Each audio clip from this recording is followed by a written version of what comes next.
Hello guys, this is your friend and we are back with a new fanfic. Which is what if Naruto fell in love with Azula and he signed political marriage contract part 1.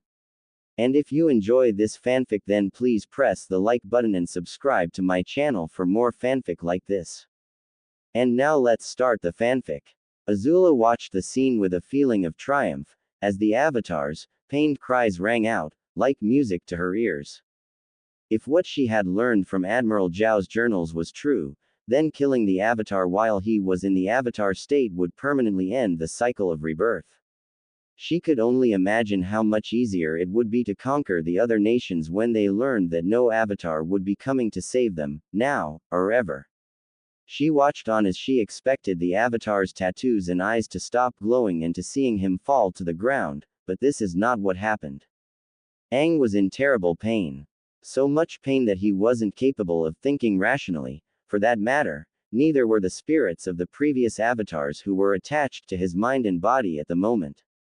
The only two things that the incarnations of the avatar were aware of were that they were in excruciating pain and that someone had tried to end the cycle of rebirth. Because they were unable to work with rational thought, they relied on instinct, and instinct told them to get away from the source of the pain and punish the one who had caused it. Now it was a commonly known fact that the Avatar could send his mind and spirit into the spirit realm to commune with the beings who lived there. It is less commonly known that in the Avatar state the Avatar could open a way into the spirit world and physically enter it, much like the more powerful spirits could physically enter the mortal world. This is what the combined minds of all the Avatars, running on instinct as they were, decided to do. They were intent on either escaping to the spirit world and thereby escaping the pain, or throwing the one who caused the pain into the swirling mass of energy that made the portal, trapping them there as punishment. The second option seemed far more appealing than the first did. You would try to end the Avatar cycle. You would throw away the world's chance at balance. For this you shall be locked in the spirit world forever. The voices of the Avatars all but screamed at Azula. With that statement, the combined spirits of all the avatars used their remaining strength. The incarnations of the avatar sent a blast of air that carried Azula into the swirling portal, before giving up the last of their strength and falling to the ground. Aang woke up sometime later, vaguely aware that he was on Appa's back, flying through the sky. Aang, Katara's voice called out. He turned to see her holding him closely. I was so worried, she cried. We thought Azula had killed you. That's right, she tried to end the Avatar cycle, he thought. But she won't be able to hurt anyone now. She's trapped in the spirit world. This was Aang's last thought before he drifted back into unconsciousness, feeling glad that at least Azula couldn't cause any more harm to the world. What Aang didn't realize was that in the pain-induced panic that had caused him and the spirits of the previous avatars to open the portal to the spirit world, they had opened it incorrectly. Even in the Avatar state, opening a portal to the spirit world, so that one could enter it physically, took a lot of concentration, something that both Aang and all his previous incarnations had been lacking at the time. Running on their instincts, they had indeed opened a portal to another world, but it wasn't the spirit world. Shinji sat alone at the campfire he and his companions had made, and he was bored, so very bored. He had been left to guard the campsite while his companions went and scouted out the surrounding area. Shinji didn't even really understand why they had made their camp here. He knew he wasn't very smart, but it seemed to him that it was really stupid for a group of bandits to camp only a mile outside of Konohagakure. He knew the boss had said that that ninja would never think to find bandits so close to their village, and that as long as they kept a low profile they could steal from the people who were traveling to Konoha. After all, anyone who could afford to hire shinobi had to be loaded with money. Shinji still hadn't been convinced, but when the boss said to do something, it was a good idea to do it. While Shinji was thinking on this, a swirling mass of blue energy appeared a little ways away from him, drawing his attention. Out of this mass of energy appeared a girl, dressed in an odd form of armor. She seemed young, maybe 13 to 15 years old. As a bandit, Shinji had learned how to spot telltale signs of someone that came from money. Expensive clothing, or armor, well-kept hair, clean faces or makeup. All these things marked people who had wealth, and this girl had all the signs. He smirked to himself. Maybe camping so close Konoha was a good idea after all. He stood up, drew his sword and stared to walk towards the girl that had fallen on the ground. Azula discreetly opened her eyes. She had heard the Avatar's last statement. So she was trapped in the spirit world then. Looking around, but careful not move enough to alert anything in the area that she was awake, she took in her surroundings. She had read books on the spirit world, and all the descriptions of the place she had read mentioned nothing like where she was. The spirit world she had read of was covered in forested swamps, and surrounded by mist at all times. The area she was currently in was forested, but not with swamp trees but tall leafy trees, the like of which she had never seen before. The ground beneath her was not the kind that would be found in a swamp, but covered in soft green grass, nor was the area covered in mist, but instead was graced by clear air and blue skies. Was she not in the spirit world? Had she been sent someplace else? Or was this simply a part of the spirit world that had not been mentioned in the books and scrolls she had read? She would have to find an answer to these questions soon if she was to survive. It was then that she noticed the sound of footsteps coming towards her. She tensed her muscles, ready to jump up and defend herself or flee if necessary. If this was indeed the spirit world, she would have no access to her bending. If it wasn't the spirit world, she would have access, but she would still have to find out where she was. A sword came into her line of sight, pointed right at her. Holding the sword was a bald man with gruff appearance. He was wearing an odd-looking robe, not unlike those that commoners wore in the Fire Nation, but still distinctly different. She waited for the man to make the first move, but she prepared to knock the sword away and jump up at a moment's notice. Hey there, little Haim-chan, the bald man spoke, smirking at Azula. I don't know how you got here, but if you want to leave in one piece, you'll do what I say. Now how about you hand over any valuables you got on you and we'll talk about how you're going to leave after that. When she heard the man's demand, Azula had to resist the urge to smirk. Spirits had no need of valuables or worldly objects, which meant she was almost certainly not in the spirit world but someplace else.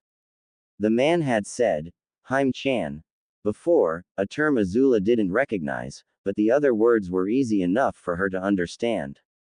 Now to see if her bending worked. Azula turned over and used her arms to push off the ground, spinning so that one of her legs kicked the sword out of the man's grip.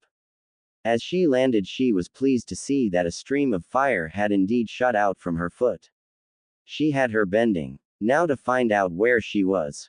Rushing the surprised man, she grabbed him and moving a leg behind one of his, threw him the ground. Summoning some of her blue flames into her right hand, she held it close to the man's face. Now then, it's a good thing we apparently speak the same language because I have some questions, and you're going to answer them. If you don't answer, or I think you're lying, I'll burn you to ashes as slowly as I can. The man audibly gulped. Look, I'll answer whatever you want, just please don't burn me. Azula smirked. She was happy that she'd found a coward. They were always so easy to get information out of. Whether I burn you or not, all depends on whether you're truthful, and I'll know if you're lying. Trust me, Azula said. Now then, first question, where am I? Did that portal land me in the spirit world or someplace else? I don't know anything about spirit worlds or portals, lady, that's shinobi stuff. But I can tell you that you're in the Hai no Kuni, about a mile or so outside of Konohagakure. Her frightened captive stammered out. Azula felt relief now that she was truly able to confirm that she wasn't in the spirit world. But these places he mentioned, Hai no Kuni, Konohagakure, these were places she had never heard of. But he had said something else that caught her attention. Explain what you mean by shinobi stuff, she commanded. Well, I don't know anything about spirits or their worlds, but that portal thing you came out of looked like ninjutsu, and the only people who can use ninjutsu are shinobi. Storing that information away for later, she continued her interrogation. Now then, let's move on to the other things I want to know. Azula spent the next hour and a half learning everything from the man. She learned that the village she was near, Konoha, was a village of shinobi. She also learned that she could hire shinobi for any number of jobs, including perhaps sending her home. She also came to learn that she was on a continent called the Elemental Nations, something she found rather ironic considering where she came from. She learned that she was in one of the 5 great nations. She had also learned that Hai no Kuni meant land of fire, another thing she found ironic. Now that she had learned all she could from the man, she figured that she could just kill him and be on her way. Hopefully his camp had a map, if not she would head to the ninja village he had mentioned was nearby. As she was about to put this plan into action, she felt someone put a metal blade to her throat. Cursing herself for allowing herself to be so distracted that someone had been able to sneak up on her. "Now how about you let our friend her go, little girl, and maybe we'll let you live," said a voice in her ear. Shinji breathed a sigh of relief when the girl let him go. He was happy that his friends had come back to the campsite when they did, or he would be dead, he just knew it. Uzumaki Naruto was having the time of his life. He was currently exploring the forests outside of Konoha, and he had to admit the forests were pretty awesome. Here he could play among the trees and underbrush and get away from the glares and whispers that followed him throughout Konoha. Normally the 10-year-old boy wouldn't have been allowed out of the village, but he had come up with a way to distract the 2 Chunin guards at the gate. He had set up a smoke bomb trap and set it off where the 2 guards sat. The guards caught off guard by the attack had been momentarily incapacitated, and Naruto took the chance to run past them. Once the 2 Chunin had recovered, they had incorrectly assumed that someone had used the distraction was set off so someone could sneak into the village rather than out of it. One of the Chunin had immediately gone to inform the Hokage of the incident. This in turn allowed Naruto to explore the forest for quite a while before he would be found and return to the village. The blonde boy wasn't aware of just how far he had gotten from the village, but it seemed like he had been running and jumping around forever, and despite his endless energy he was a little tired. He decided it was almost time to head back to the village.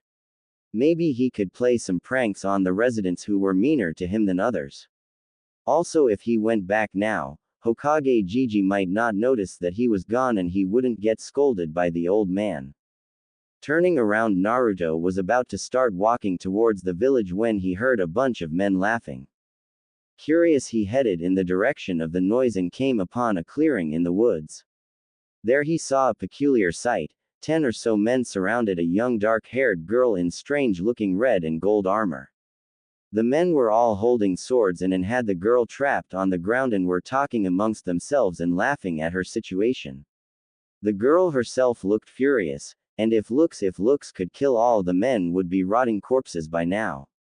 Now as Naruto saw all this, his mind processed the information in a way that made sense to the 10-year-old. These men were all armed and the girl was not.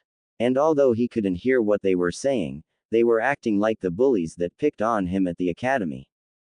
He also noticed that the girl was really pretty, and the men seemed to be rather on the ugly side. Adding all this together, Naruto's mind came to the conclusion that this situation was rather like the ones Hokage Gigi read to him occasionally.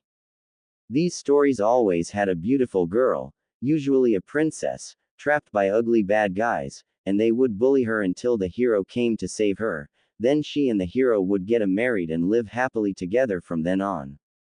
Naruto noticed that no hero was there to save her, which must mean that he was supposed to the hero.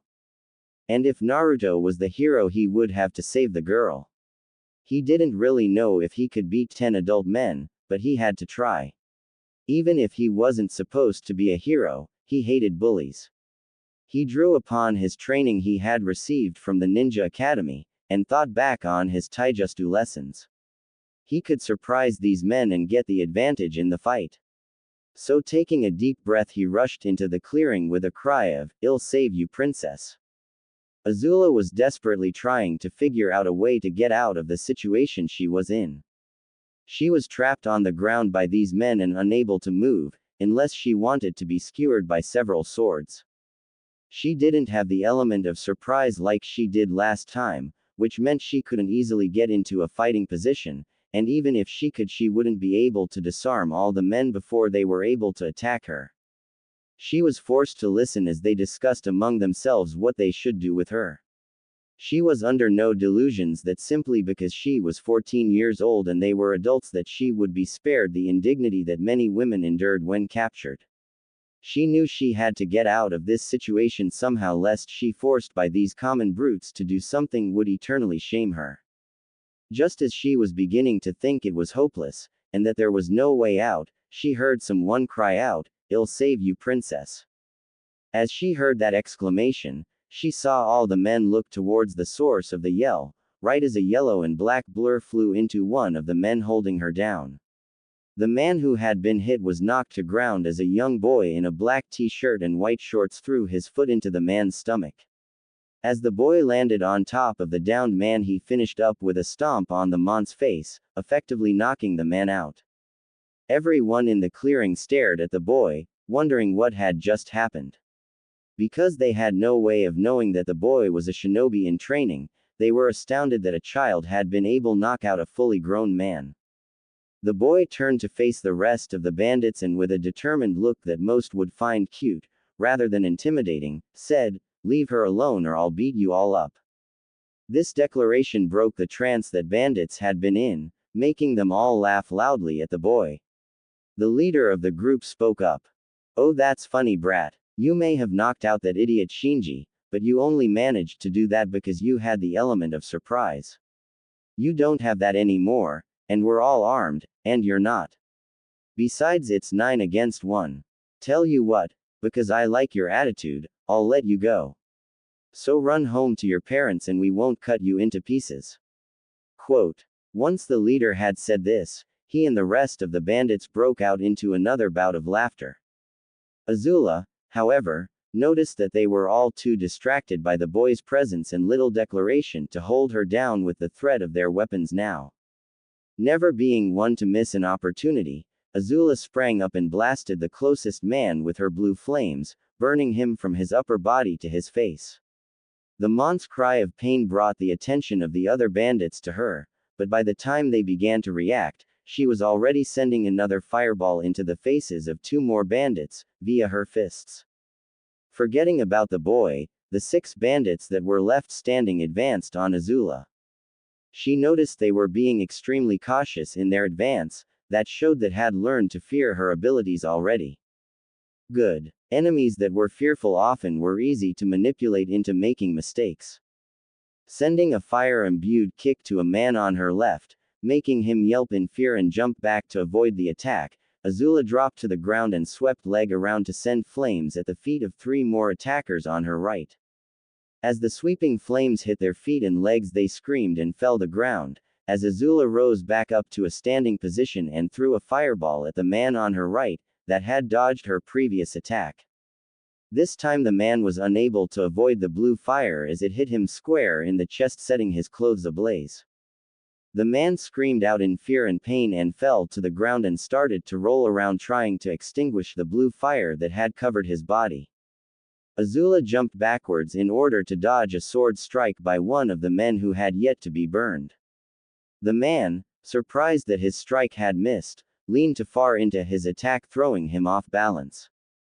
Azula took advantage of this and sent kick into his back, sending the man to the ground. Turning to the men whose legs had been burned, she saw them struggling to get up. She sent another sweeping flame attack with foot at them, this time aimed at their faces. The attack hit the men, and killed them almost immediately. Azula looked back at the man she had sent to the ground with a kick, to see him also trying to get up. The bandit had enough time to look upwards right as Azula sent a ball of blue fire into his face, killing him as well. Turning to the last bandit, the leader, she idly wondered why he hadn't attacked her yet. She got her answer as she saw him trying to pry off the blonde child, who had apparently jumped onto the man's back. She watched halfway amused as the boy rained punches down on the man's face from behind. The bandit finally succeeded in dislodging the boy from this back and was about to slash the child with his sword, when a knife suddenly lodged itself in the back of his neck, killing him. As the bandit dropped to the ground, 4 figures appeared in the clearing. Each of them were wearing the same outfit, which consisted of gray armor, black pants and animal-themed masks. There was something about this group of people that sent Azula on edge. She could tell they were dangerous, very much so. She got the distinct impression that if she made a wrong move they could kill her easily. One of the masked individuals stepped forward, a woman if the body figure and long purple hair were anything to go by. The woman spoke in a voice that was only slightly muted by the mask. By order of the Hokage, of Konohagakure, lay down any arms you have and surrender yourself to us. We will take you into custody and you will be questioned as to what happened here. Azula tensed, ready to flee or engage in another fight if necessary, when the child spoke up. Ah, Anbu-san, please don't treat her like that. She helped me. She was being attacked by these bullies and I wanted to help her, so I attacked the bad men. But they were too strong for me, but she saved me. The masked woman looked at the boy. I see. Nevertheless, Uzumaki-san, we shall have to take her with us. Even if we don't take her into custody, Hokage-sama will want to speak to her. Azula narrowed her eyes in thought. She had learned from her little interrogation session with the bandit earlier, that the Hokage was the man who ruled Konoha, the shinobi village. She also had learned that if anyone was able to get her back to her home, it would be a shinobi. Perhaps she could turn this to her advantage and negotiate a way to get home with this Hokage. Speaking up, she said, I will offer no resistance, and will go with you willingly to meet the Hokage, as long as I am not harmed. I am not your enemy. The masked woman nodded and said, very well. We will escort you and Uzumaki-san back to the Hokage. Turning to one of the other masked individuals, she said, check the others for survivors. If there are any, bring them to Ibiki. We need to know what they were doing so close to the village. The masked man nodded and began looking over the bodies, before picking up the one that the golden-haired child had knocked unconscious. The woman turned back to Azula. I will warn you now, try anything funny, and it will be the last thing you ever do. The tone of voice the woman spoke in left no room for doubt in Azula's mind that they would make good on that threat. Don't worry, she replied. I'll be on my best behavior, I promise. Good. Now if you and Uzumaki-san will follow us, please. She waited for the boy and Azula to get closer to her, before she signaled her 2 teammates who had their hands free of captives to surround Azula and the boy. Once they had done so, they headed off into the forest. The group had led them to a high-walled settlement, Konohagakure, Azula assumed. They were led through a rather large wooden gate and down a street full of foot traffic and shops. Azula didn't have much time to observe what the shops were selling or take in any of the sights, as their escort ushered them towards a tower in the center of the village. Once they had reached the tower, they were led inside and up a flight of stairs, to a large set of doors. The masked woman opened up the doors and let their charges inside. Inside the office was a large desk and behind it sat an aged man, wearing red and white robes. He also wore a odd-shaped hat, that was completely red, save for the white cloth that hung down in the back and a small white triangle in the front. In the white space was a form of writing that Azula was unfamiliar with. She also noticed that he had a pipe in his mouth.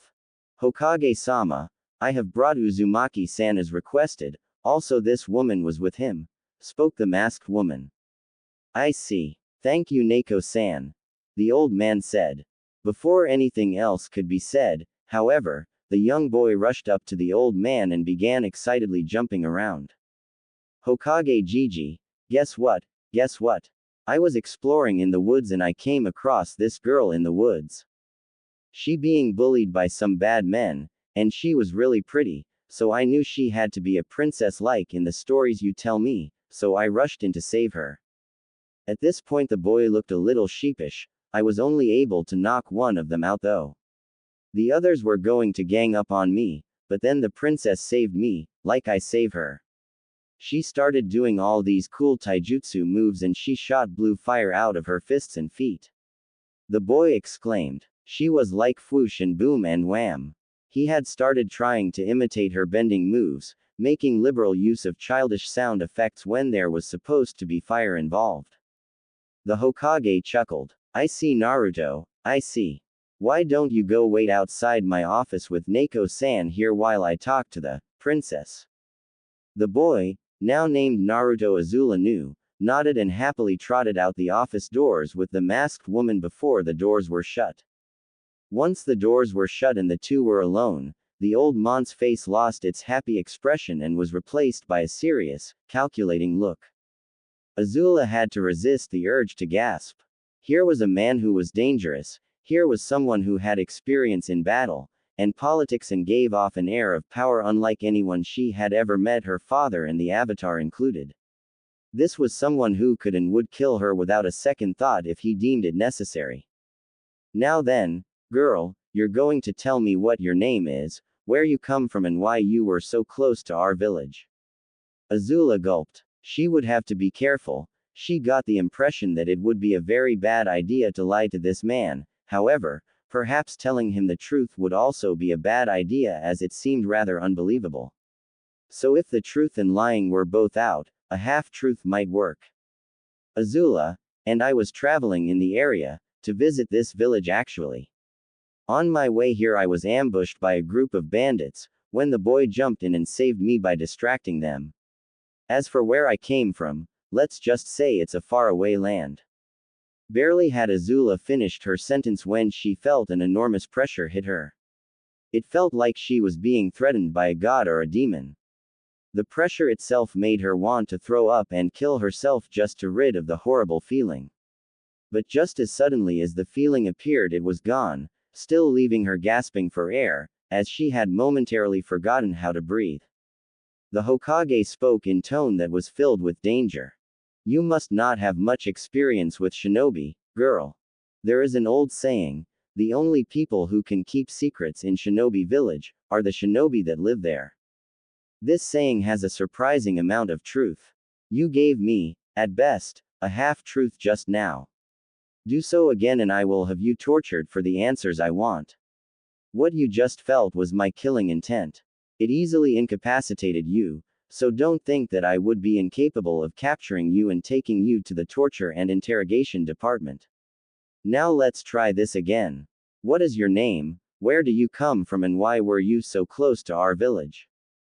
Faced the prospect of torture, and the overwhelming power of the man before her, she had no choice but to tell the truth. I suspect you won't believe me, but I'll tell you. It all began when I was fighting an enemy of my country. A man called the Avatar. So she began the tale of the events that had happened recently. By the end of her story, she expected the old shinobi leader to have sent off to be tortured for telling such an unbelievable tale. But the old man stood up and walked over to the window in the room. Looking out of the village, he said, "You're right, normally I would never believe such preposterous story, were it not for two things. First is that you already saw I'm more than capable of capturing you and telling if you are lying or not. The second reason why I believe you is that, fortunately for you, this is not the first time this has happened." Azula's eyes widened. This had happened before. How? When? As if sensing her thoughts, the Hokage spoke again. About 300 years ago, before this village was formed, one of our founding clans encountered a young man who appeared in our world much like you did.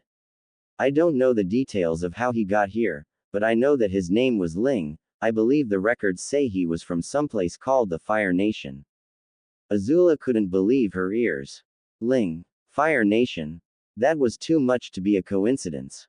One of the greatest mysteries of the Fire Nation was the disappearance of Crown Prince Ling some centuries back. He had vanished, seemingly into thin air, one day and had never been found. It was common for young archaeologists, or budding historians, to go in search the lost prince's body or tomb. It was also just as common for con men to say that they had found evidence of his whereabouts. If Ling had indeed landed in this world like she had, it would explain why no one was able to find him, despite all the efforts of the royal family at the time. It also meant that either he had not looked for, or never found a way to get back to their world. Once again the old man seemed to sense her thoughts and spoke. You said that you were hoping to come to us to find a way back to your world. Well, I'm sorry to say that, currently at least, we have no jutsu that could send you back to your world. Now, that doesn't mean we won't be able to create one in the near future, especially if I make it a priority to do so. However, there would be the matter of payment to contend with, seeing as you have no money in our currency, let alone enough to pay for such high-ranking job. I'm the princess of the Fire Nation. Once I get home I could pay you then, and establish a trade route between our two worlds and thereby making an exchange rate then. Azula suggested. The idea sounded far-fetched even to her, but she was desperate to get home, she had a war to win and a throne to gain.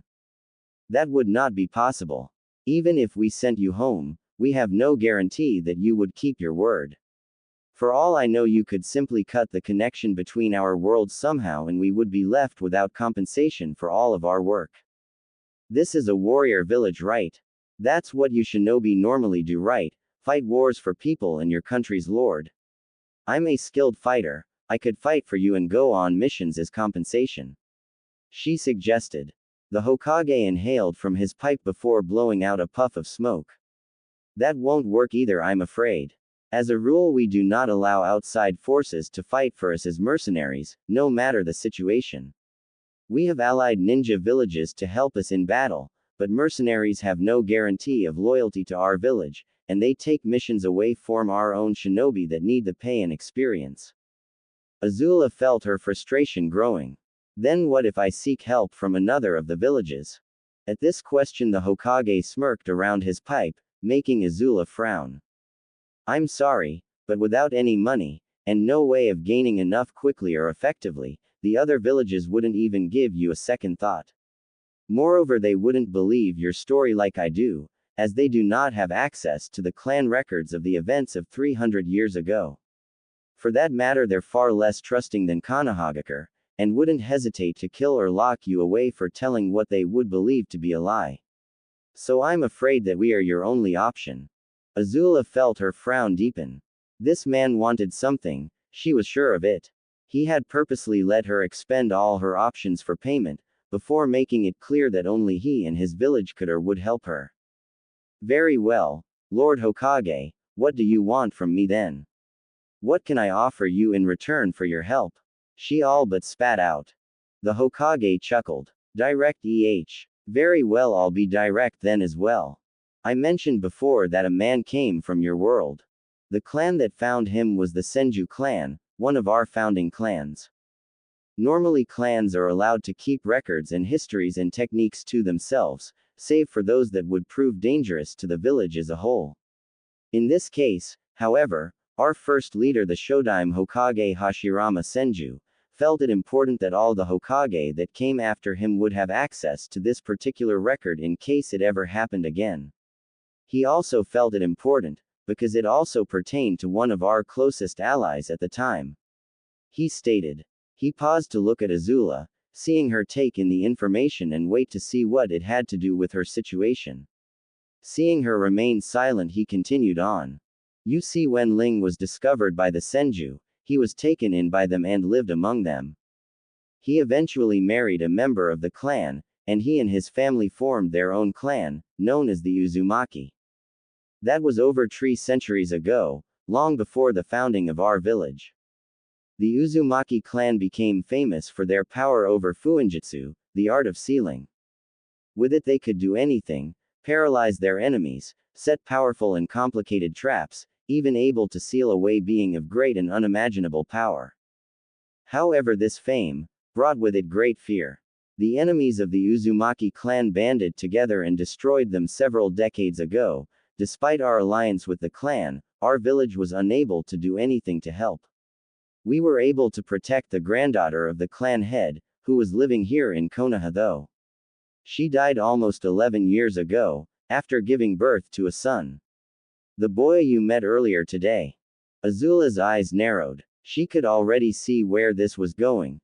Let me guess, she said. You want me to look after the boy? That is correct. You see, due to certain circumstances of his birth, he is often hated and mistreated by the people of this village, and even though he is an orphan he had to removed from the orphanage and placed in his own apartment. Because the same circumstances no one has been willing, or able to adopt him. I see. Azula replied. Since you want me to look after the boy I feel I should know what these circumstances are then.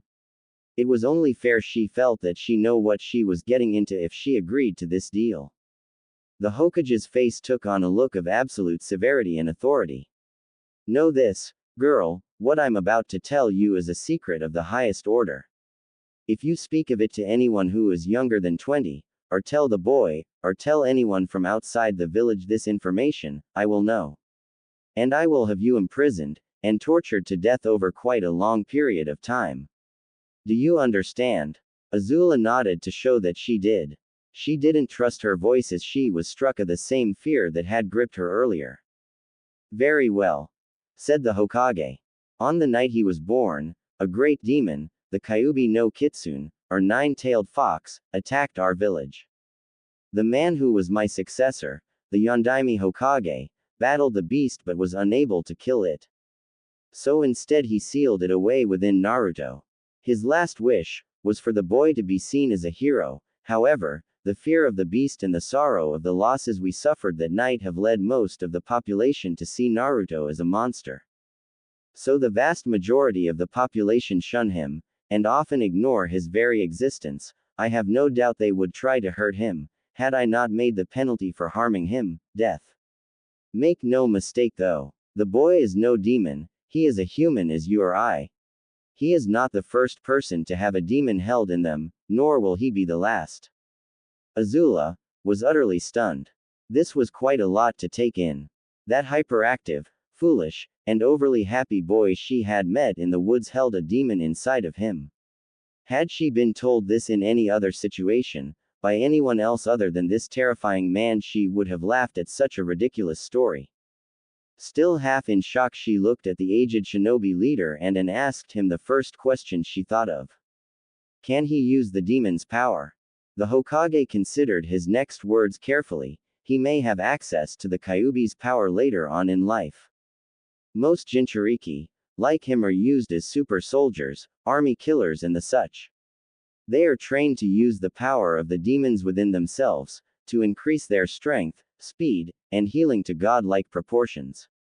I do not plan to have Naruto trained to use his demon's power for some time though.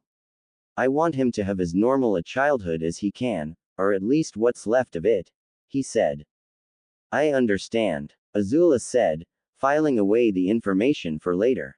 So if I agree to look after him and live with him, you will help me get home. If you agree, I will have my best fuinjutsu and ninjutsu masters search for a way to get you home. They won't be able to work on it at all times, but I will see to it that they do devote quite a bit of time to the task. Azula thought about it. She had no idea what this new world was like, other than what she had already seen. She did know, however, that she was woefully unequipped to survive in it at the moment. This deal was not what she had in mind for a type of payment, nor was it particularly appealing, but it was a way to get her home. It wasn't like she had many options at this point either. Very well, I accept. I will look after the boy for as long as I am here and your men look for a way to get me home. The Hokage smiled. Oh good. I was afraid you were going to refuse.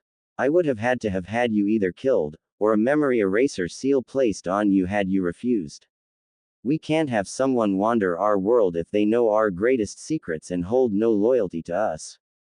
This statement made Azula glad that she had indeed accepted, but it also made her rather angry.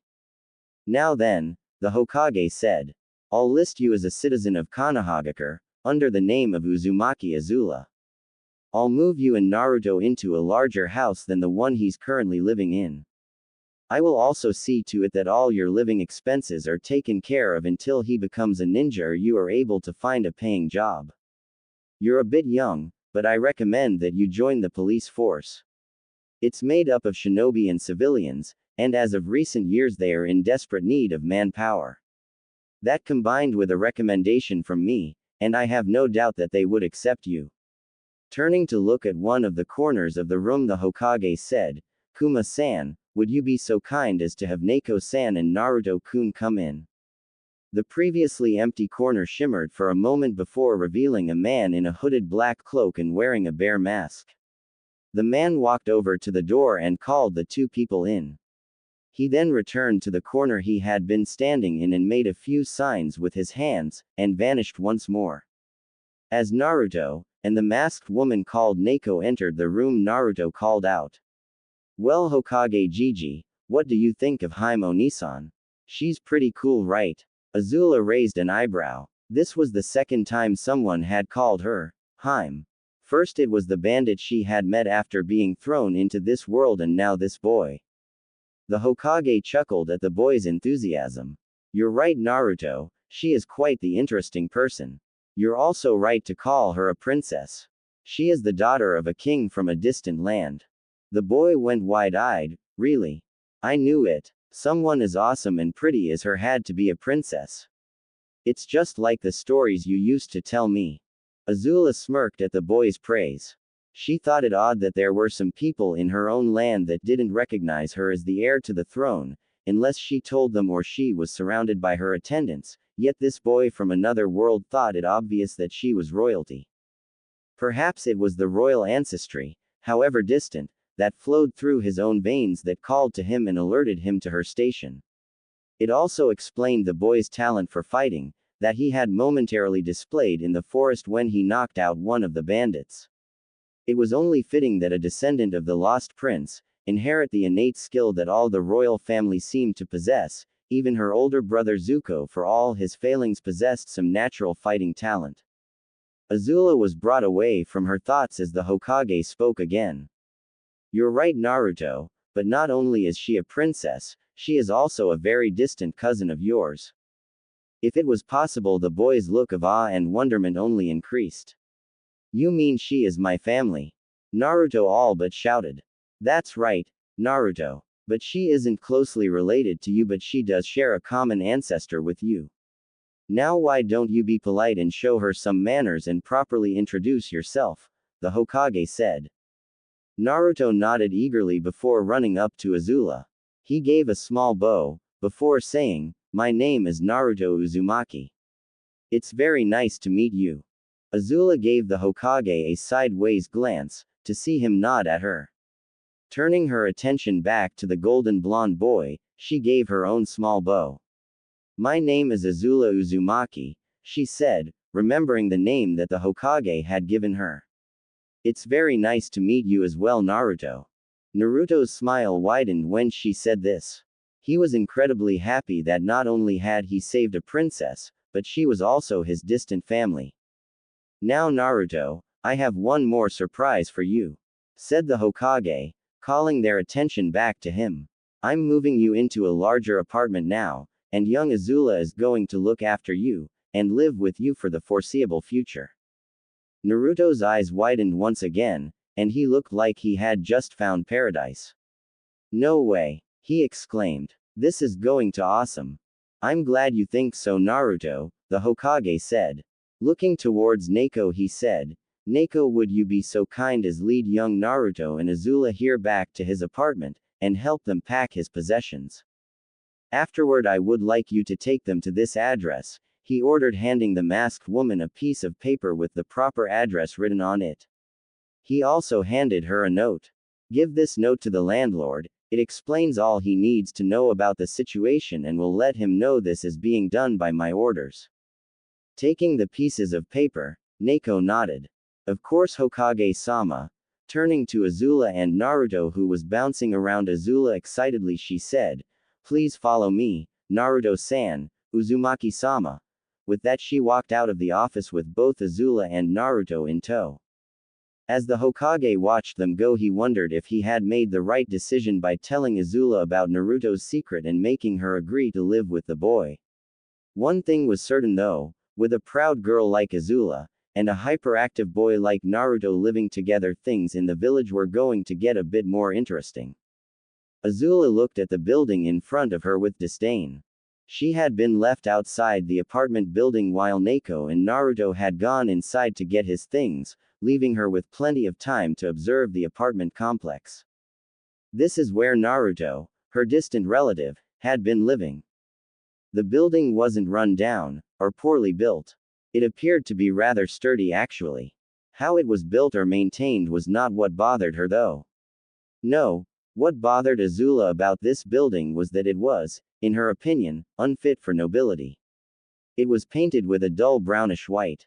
The only real color seemed to be the railings around the building, which a brownish red. On top of this, based on the spacing between the doors of the apartments, the rooms were quite small. This was unacceptable. No one who carried the royal bloodline of the Fire Nation within them should live in a place like this. Naruto may not resemble a member of the royal family at all, but the blood was in his veins. Azula found herself glad that the Anbu woman had led them here to gather Naruto's possessions and move to a more suitable dwelling, and not to move her into this building with him. While Azula was in no position to complain about her living conditions or spurn any offer of hospitality that was given to her by the leader of this village, she could safely say that had she been forced to live here, the apartments would have gone up in flames within a week. She could only assume that Naruto had endured living here, because he was either unable to live anywhere else or because he was simply ignorant of how someone with noble blood should live. It was more than likely a combination of the two. She would have to educate him on such matters at a later time. She was brought out of her line of thought as she noticed the blonde boy and the masked woman exiting the building. As they walked towards her, she noticed that they did not seem to be carrying any objects or possessions that the boy may have owned. "Excuse me, Neko, but where are all of his belongings? I was under the impression that you led us here to get them," Azula asked. The Anbu held up a scroll and said, "All of Naruto-san's belongings are sealed away in this scroll. Using Fuinjutsu for jobs like this makes them easier and faster. When we reach your new residence, I will unseal everything there." "I see," was the only reply Azula gave. "I will lead you back to the main street before taking you to your new apartment, so that you will be able to find your way to and from the central area of the village," said Neko, walking past Azula. Once they were back on the main street of Konoha, Azula started making note of all the distinguishing landmarks between the central area, where most of the stores were, to their destination. It helped that Hokage Tower was almost always visible, so if she ever got lost she could go there and retrace her steps. When they reached their new apartment complex, Azula decided it was infinitely better than the previous one. It looked much more impressive. Structurally, its apartments appeared to be at least twice as big, and it even had some actual color to it. While the light green paint that covered the building would not have been Azula's first choice, it was a definite improvement. This was still not a place she would picture herself or anyone of noble blood dwelling in by choice. It did give off at least some semblance of wealth and importance. "I must say this place is a vast improvement over the last building complex we visited," Azula said, giving voice to her thoughts. Neko nodded. "That is because Naruto-san's last apartment was meant for civilians. This was built more recently and was made to house shinobi and their families." This statement seemed to excite Naruto, who had been abnormally quiet. Whoa, really? The thought of living in a place specifically designed for ninja was amazing in the mind of the 10-year-old boy. If he was lucky, maybe some of the shinobi could help him with his own training at the academy. Even if they didn't help him, living in a place like this encouraged him to train even harder. "Yes, really Naruto-san," Neko said, breaking him from his thoughts. Turning to Azula, the masked woman handed her 2 sets of keys. "Your apartment number is 210. I will talk to the landlord about the Hokage's orders and then meet you in the apartment to unseal Naruto-san's things." Naruto, hearing this, bounced with excitement. "Come on, Azula-hime. Let's go see what it looks like." With that statement he ran towards the stairs to find their new living area. Again with the "hime," Azula muttered to herself. "What does that mean?" Hearing her question, Neko gave a small chuckle. "It's an honorific, meaning princess. We use honorifics in most cases when we address people. You are a princess, so it fits, but it could be used in other situations, involving a woman or girl of noble birth or wealth. Azula blinked. Interesting. I shall have to learn more about these honorifics. I suspect that learning what they mean and how to use them will make my life in this world much easier. Neko gave Azula a nod. That it will, but for now you best go catch up to Naruto-san before he gets himself into trouble. I suppose you're right. He seems quite excited to live here. Turning away from the purple-haired woman, Azula headed up the stairs and began looking for their apartment and the blonde boy who would no doubt be bouncing excitedly outside it. Azula did indeed find Naruto outside their apartment. He was not alone, however. A man wearing a green vest over a blue suit and sporting a blue bandana over long white hair was standing in front of the boy. The man seemed to scolding or berating the boy when Azula walked up. At first Azula wondered if perhaps in his excitement the younger child had done something to anger the man. She quickly decided this was not the case, for once she got in earshot she heard part of the man's words to the blonde. Look, Naruto, I don't know why you're here and frankly I don't care. But don't lie to my face. I know full well that you live on the other side of town, so you can't try to tell me this is your apartment. If you think this little game will get me to help you with your training, you're wrong. It's bad enough I have to deal with you brats at the academy, but now you're going to bug me on my time off. But Mizuki-sensei, Naruto began, only to be cut off by the white-haired man. But nothing, Naruto. If you keep this up I will have to punish you in class once the weekend is over. Everything that the man had said so far annoyed Azula. She got the feeling that she would not like this man at all.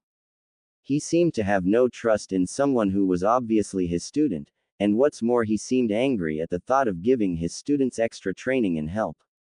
That really rubbed her the wrong way. While Azula's father had always taught her that she was royalty and therefore above nearly everyone else, he had also taught her to respect her teachers. Likewise, teachers were supposed to respect their students, especially those who showed interest in going the extra mile to learn from said teachers. This man's statement flew in the face of that respect. She could tell from the man's demeanor and posture that he was unaware of his surroundings, save for the boy he was yelling at. This likely meant that he was not nearly as skilled a warrior as the others she had met so far in this village. She also did not get the instinctual feeling of being on edge as when she had met the Hokage or Neko. Knowing this, she was sorely tempted to give the man a lesson in respect and manners, but she decided that getting into a fight with one of the village's shinobi would not win her any favors with the Hokage or its residents. She decided to take a more peaceful approach. You shouldn't judge him so quickly. He really is about to move into that apartment. I know for a fact that the Hokage has provided orders for him to do so. She said as she walked up to stand next to Naruto, stopping the man's rant. Naruto looked at Azula, obviously happy that she was there to back up his story and defend him. See, Mizuki-sensei. It's just like I said. The boy stated, eager to prove that he wasn't lying. Instead of showing any signs of believing Naruto's story, however, Mizuki turned towards Azula with a sneer on his face. Oh, and I'm supposed to believe that you're privy to the Hokage's decisions. You're barely more than a child yourself. I don't even recognize you. Who are you anyway, little girl? Azula's eyes narrowed in anger. Little girl. Barely more than a child. This man knew nothing about her. He did not know her past or where she was from, yet he would judge her. She had commanded armies, she had gone behind enemy lines with only 2 others at her back. She had spilled blood on the fields of battle. She was royalty. This man dared to call her a child. Consequences be damned, she would put this man, this peasant, in his place. Who am I? She asked, repeating his question. She clenched her fists and caused blue flames to erupt around them. I am someone you should respect. I am someone you should fear. The words came out as little more than a loud whisper, but they had the intended effect. Her words, laced with menace as they were, and the blue flames engulfing her fists caused the man to take a step backward. Mizuki's fear was short-lived though. He quickly regained his composure and assumed a fighting stance. So you want to fight, little girl? I am a chunin, you know. I'm more than capable of beating down smart-mouthed little girls like you, he spat out. Azula smirked. She loved it when her opponents were so sure of their victory. It made the look of surprise on their faces so much more satisfying when she struck them down.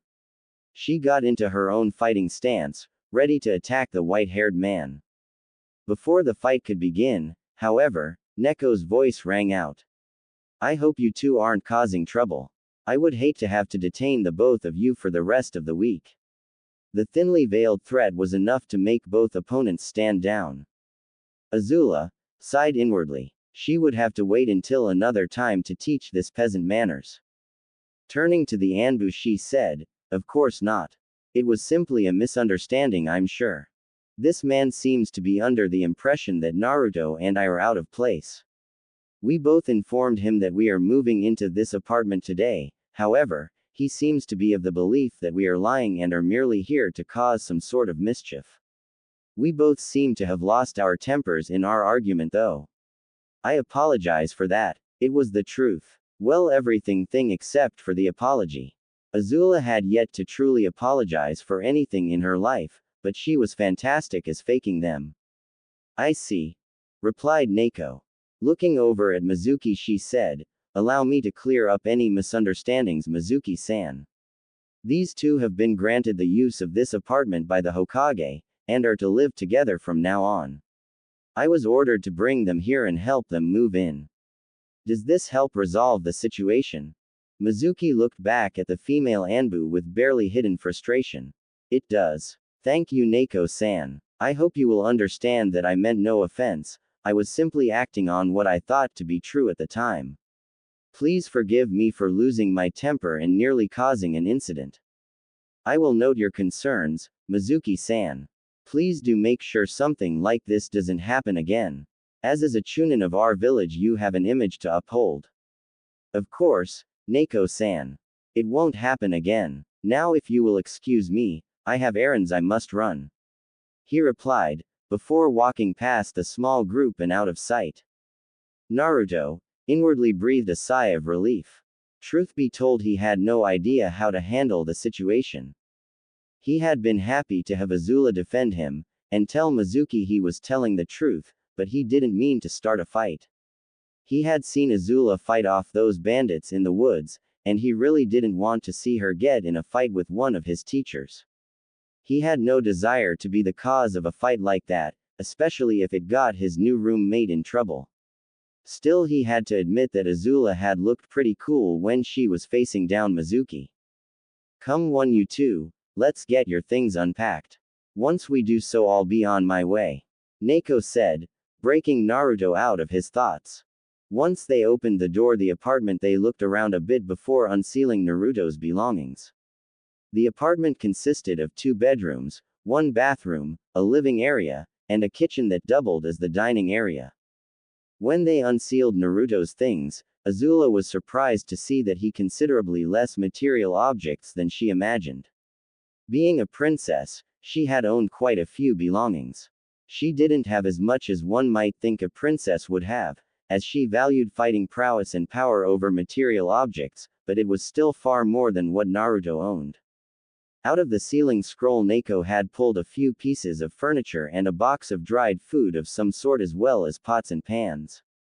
All in all, they now had a table and 2 chairs, 1 small dresser full of Naruto's clothing, and 1 bed. Azula had hoped that they would have 2 beds to start with, as only having 1 meant that they would likely have to share a bed until a second one could be purchased. This was a fact that the purple-haired Anbu was quick to point out. While Azula was not appalled by the idea of sharing a bed with the younger boy, she wasn't for it either.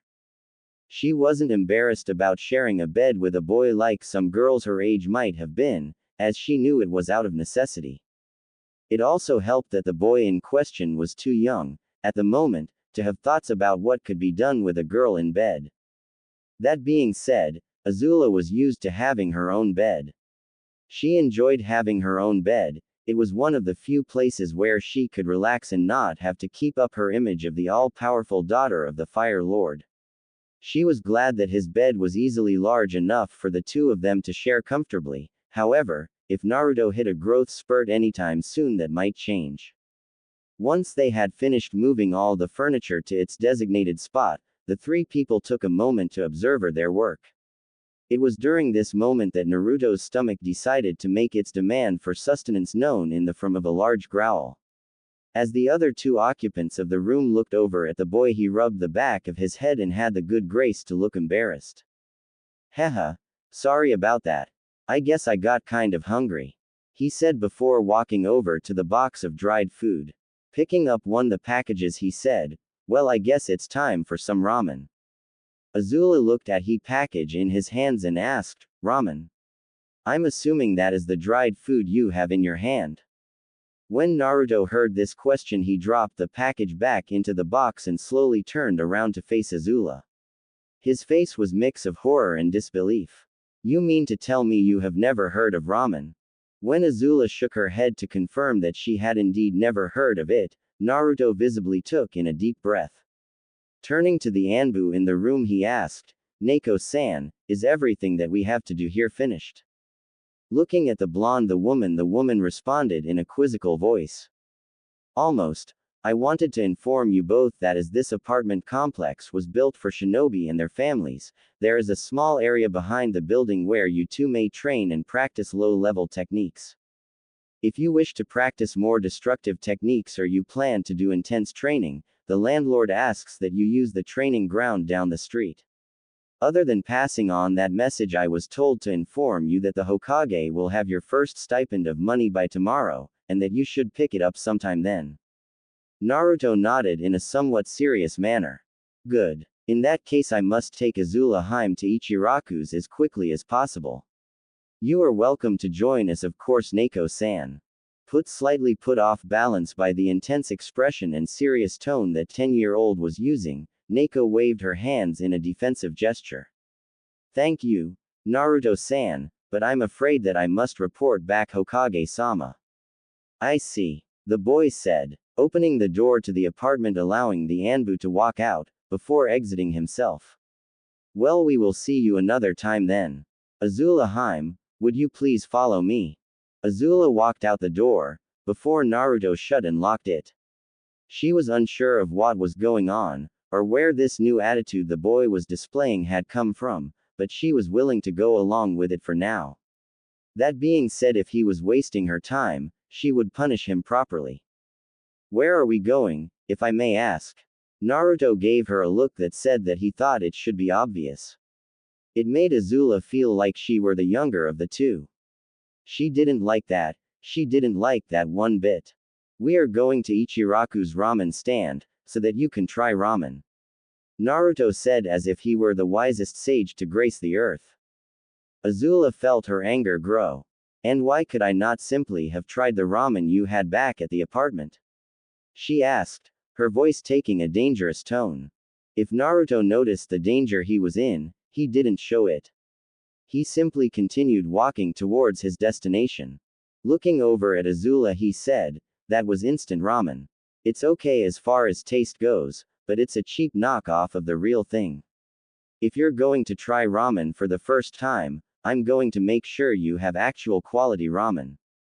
Azula felt her anger grow a little more. She understood the need to have quality things in life. She was princess after all, but she was also tired and all but spent from her ordeals over the last few hours. She was hungry enough that she would eat anything edible regardless of quality.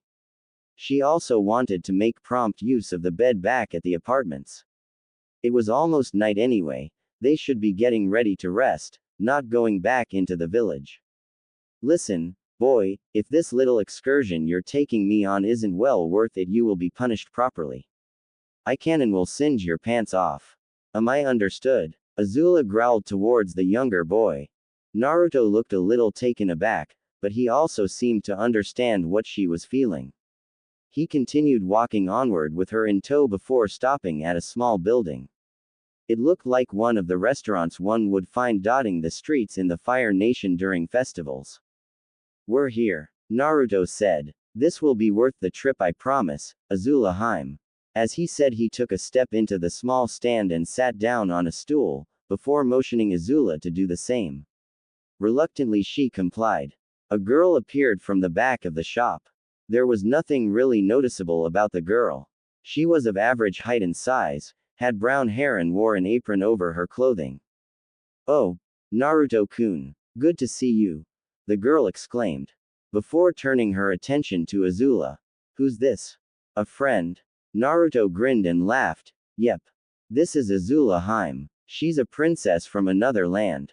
She doesn't have anywhere to go though, so Hokage Gigi has her living with me. It turns out we're distant relatives too." Turning to Azula, Naruto said, "Azula Haim, this is Ayame Ichiraku. She and her dad are some of the nicest people I know, and they without a doubt the best ramen chefs ever." "Thanks, Naruto. That means a lot to us," said a voice from the back of the stand. An older-looking man walked out to reveal that he was the one who had spoken. He, like his daughter, was plain-looking and had no remarkable features other than this apron and short dark hair. Nodding in Azula's direction, he said, "It's nice to meet you, Azula-sama." Azula nodded back. "It is nice to meet you as well." Naruto chose this point to speak up again. "Azula Haim here has never had ramen, so I thought I'd bring her here to try the best ramen there is." "Well then," said the man, "let's get her some ramen." "What kind would you like, Azula-sama?" Azula had no idea what kinds they offered, and while she was able to speak the language of this world, she found that their writing was completely different from that of hers, so she could not read the menu. Not wanting to admit she couldn't read, she opted to go with a safer option. "I'll have whatever Naruto orders," she said. "I'll have a miso ramen, Tuki Gigi," Naruto stated happily. "Alright, 2 miso ramen coming right up," the old man said as he headed to the back of the stand. Within minutes, Azula and Naruto had 2 bowls in front of them. Naruto had immediately started digging into his bowl, whereas Azula was a bit more hesitant. She stared at the bowl of noodles like it was the greatest mystery she had encountered. It certainly smelled good, it even looked good. But it was nothing like the food the Fire Nation princess was used to. The food she had eaten in her home world were Fire Nation originals, which consisted mostly of spicy and flame-grilled foods. She had also had the pasty, mushy food that the soldiers were forced to eat sometimes. She'd only had that once, however.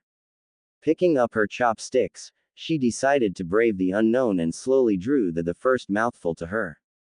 The 2 ramen chefs noticed Azula taking her first bite and watched intensely, wondering if she would like their food or not. They watched in fascination as a scene they had only witnessed once before unfolded right before their eyes. The moment the food touched Azula's tongue, a shiver ran through her whole body. Her eyes dilated, her breath hitched, and her mind went blank. This food, this ramen, it was amazing. She couldn't believe she was only just now tasting something so delicious. How could such a thing not exist in the Fire Nation? The taste, the texture, the seasoning were all perfect. She decided that when she returned home, she would offer these 2 chefs a place in the palace, so that they could teach others to make this wonder. This delicacy would be declared a food fit only for the royal family. She would make sure of it. She now had another thing to look forward to when she returned home.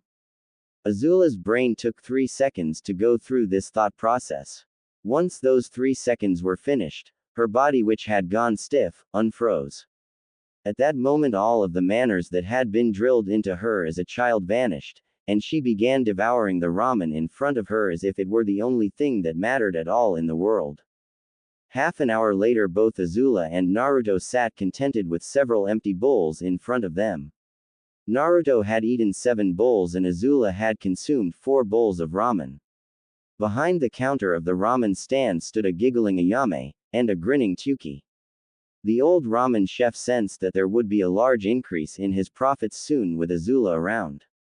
The sun had completely set by the time that Naruto and Azula left the ramen stand. Azula's earlier anger, at being drug out of the apartment by the boy, had vanished completely.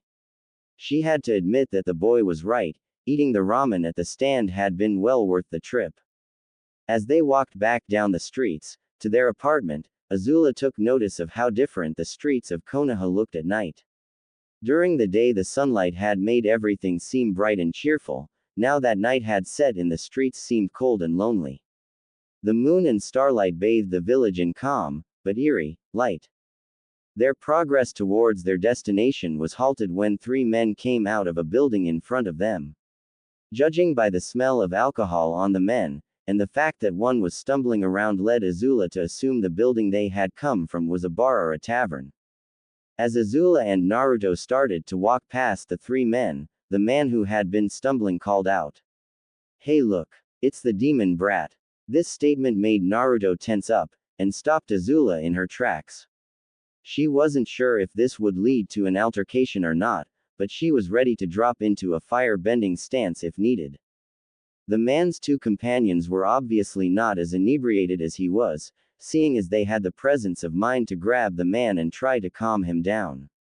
"Hey, you know that consequences for talking like that. You're close to breaking that law. Look, you're drunk. So are we. Let's just get home before we get into any trouble," one of the men said, trying to guide the man away from Naruto and Azula. The man seemed reluctant to leave with his friends, but eventually relented and let them take him away. "Ah, fine. I'll leave the little brat alone. He's still a monster though." With that statement the three men walked off into the village. Azula was to see the men walk away. She found drunks distasteful in any situation. This particular incident could have become volatile quickly though. It was obvious that the men held hatred for Naruto, and although the Hokage had said the penalty for attacking him was death, she knew that the rationality of someone who was drunk was limited at best. It also would have been annoying to answer questions about why she had left three charred corpses in the middle of the street. The Hokage would likely not have found such a thing amusing. As she started to resume her walk to the apartment she noticed that Naruto was standing still. Stopping and looking back at him, she saw he was looking at the ground, a sad and confused expression on his face. "Are you alright?" Azula asked, knowing full well that he wasn't. "Why?" Naruto asked. "Why do they call me that? I've never done anything to them. Why do they say I'm a monster?" Azula recognized his facial expression, and his tone of voice. He was feeling the same way she had, when her mother had called her a monster. Sighing inwardly, Azula walked up to the boy and bent down to his level. In an act of compassion, that surprised Azula herself, she reached out and cupped his cheek. Making him look up at her, she looked him in the eyes before giving him the same explanation that she had given herself, years ago, when her mother called her a monster for the first time. "They treat you like that. They call you a monster, because they fear you. They see that you have power, hidden away inside you. They know that the power you have will outshine all of their own power. This makes them jealous and fearful. Their fear turns to hate, and makes them lash out at you. They will always fear you for your power, and as it grows so will their fear." "I see," the boy answered sadly. "So that means I'll never have any friends if I get stronger. Why should I be a ninja then? I don't want even more people to hate me." Azula smiled and put a hand on his shoulder. "Listen, Naruto, don't give up on being a shinobi or a warrior because of their fear. They will grow more fearful as your power grows, yes, but you will also find others who will respect and love you for that power. I know what the burden of power is like. My own mother thought I was a monster when I was your age. But I became determined to be even stronger. I found friends that liked me, and people that respected me. You can do the same. Know this, even if all the people in this world come to hate and fear you for that power, I will never do so. I will always respect you for it." This statement seemed to cheer the boy up. He looked at the older girl in front of him and gave her a smile. It wasn't like the smiles she had seen earlier, those were from excitement and energy. This was a smile of true happiness. "Thanks, Azula. I promise that I won't ever fear you or hate you either. I promise I'll always be by your side, both because I will respect your power and because you're a really nice person." Naruto said this with a cheerful tone, but Azula could tell there was more behind it than just simple joy. His words carried a strange weight to them, the like of which she had never felt.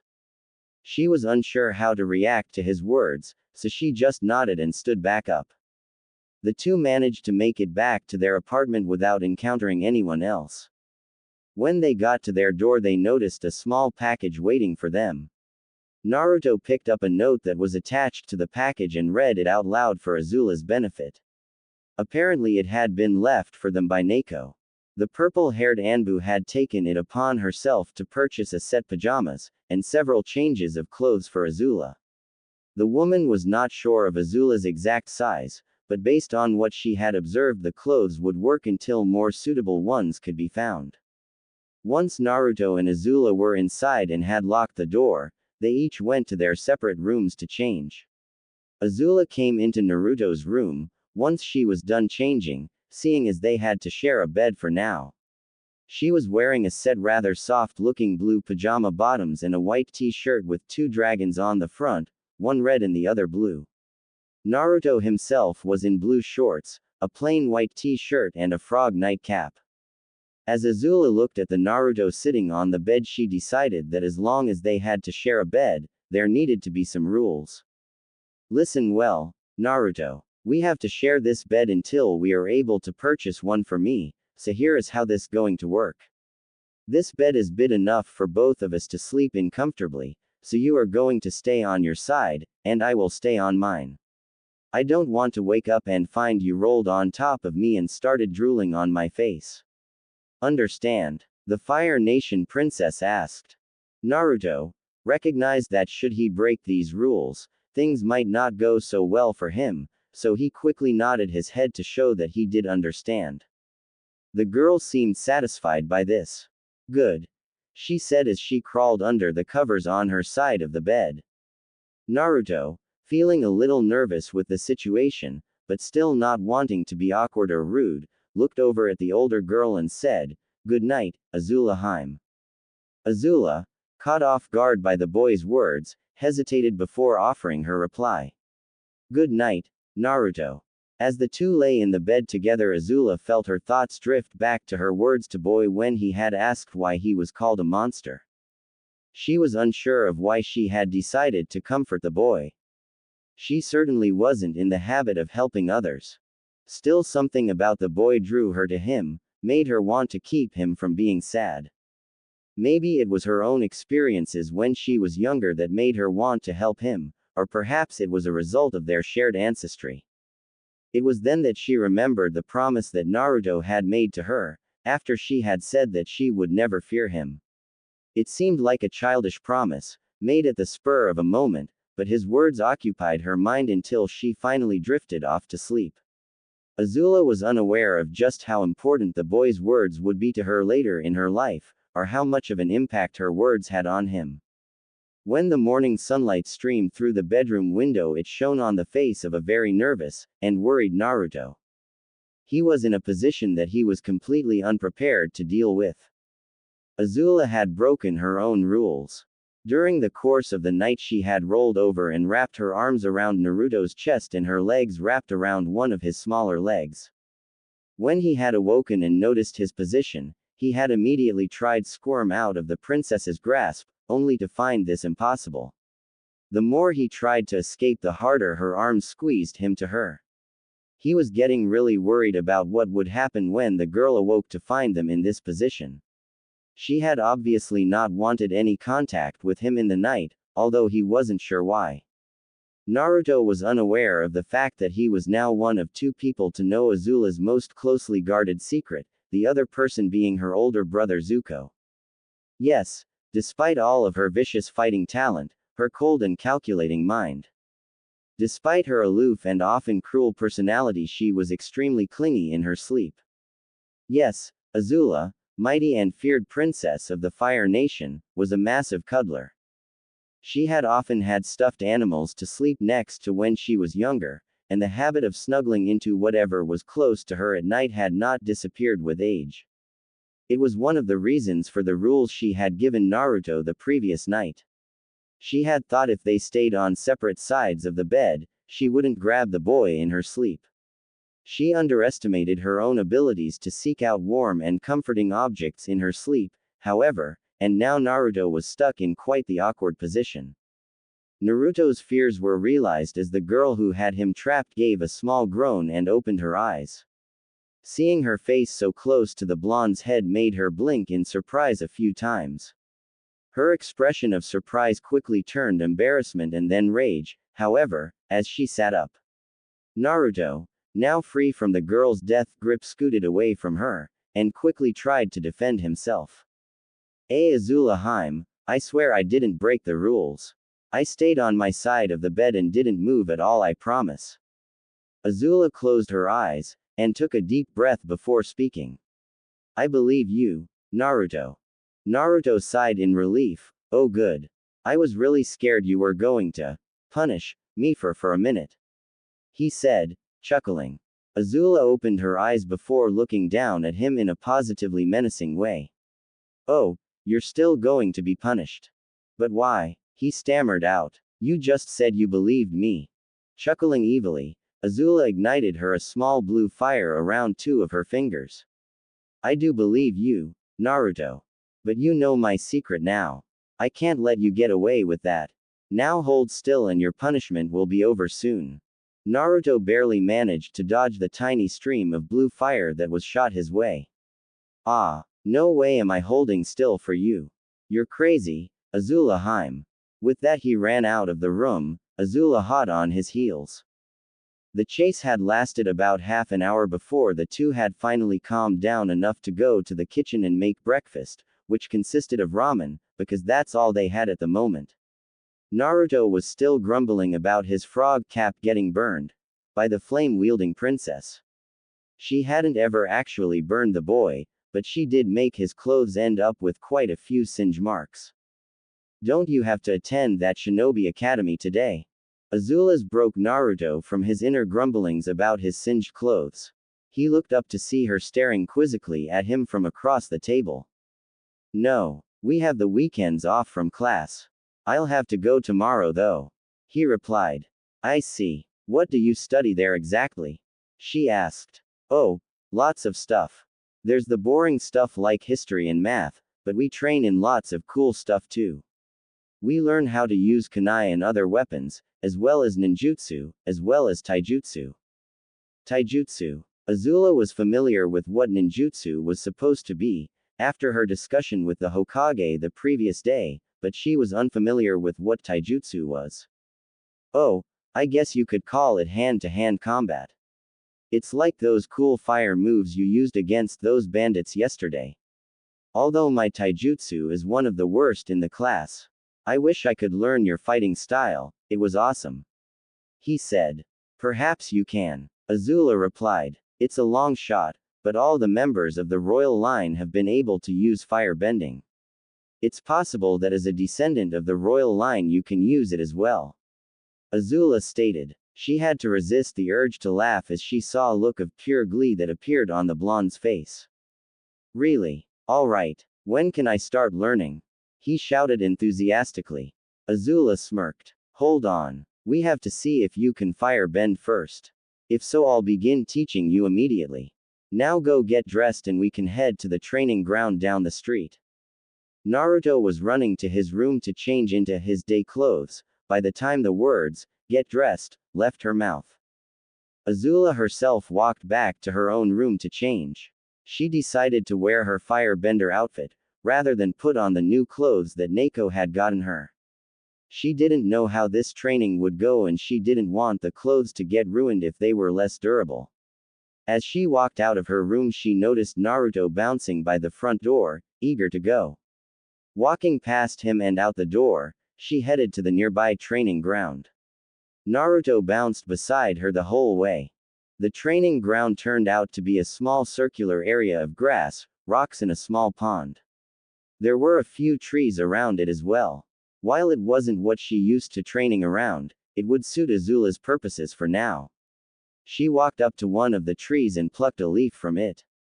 Walking back to Naruto she said, "What I'm about to show you is a lesson that beginner firebenders learn, in order to increase their control over the element, but it's also a safe way of testing whether you're capable of bending. I'm going to put a small ember into the center of the leaf, and then hand it to you. I want you to focus all you can on keeping the fire from spreading. Naruto looked at her curiously. How do I do that?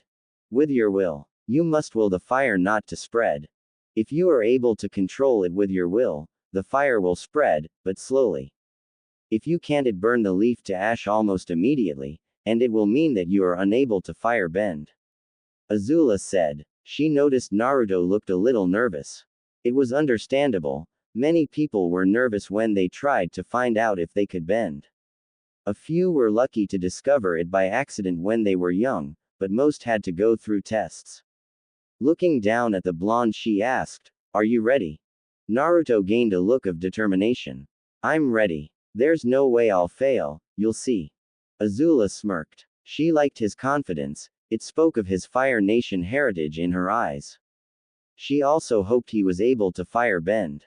She didn't tell him, but this would determine whether he was truly of royal blood in her eyes.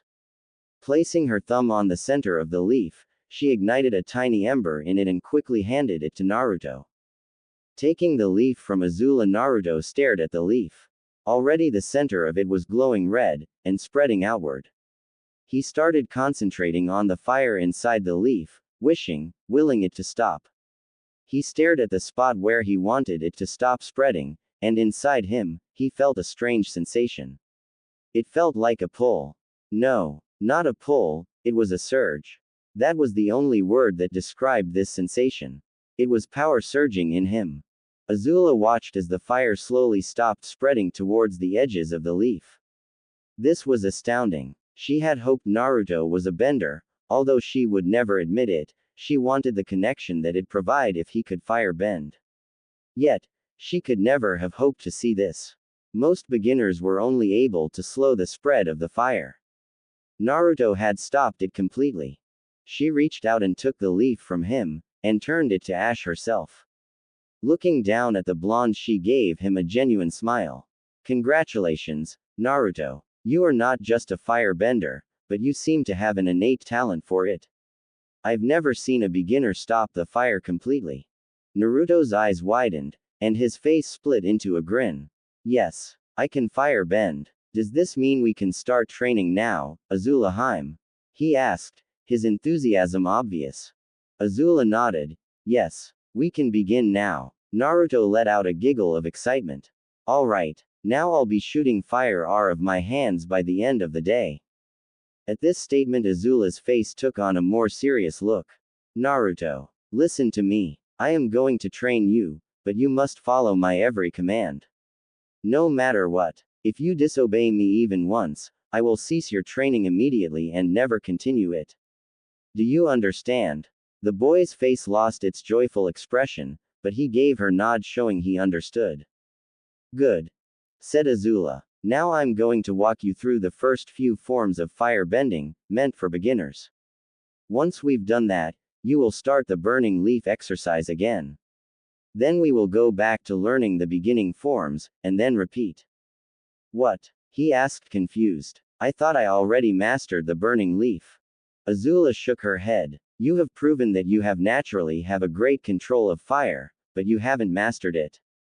If you're able to do the burning leaf exercise 10 times in a row, the way you just did it a minute ago, I will allow you to go to the next form of control." "Okay. But how long do I have to spend learning the beginning forms? I want to be able to shoot fire, and fight like you." Azula smirked at him. "Until I'm satisfied that you know them well enough to move on. Now watch me, and repeat my actions and motions," she said, getting into a fire-bending stance.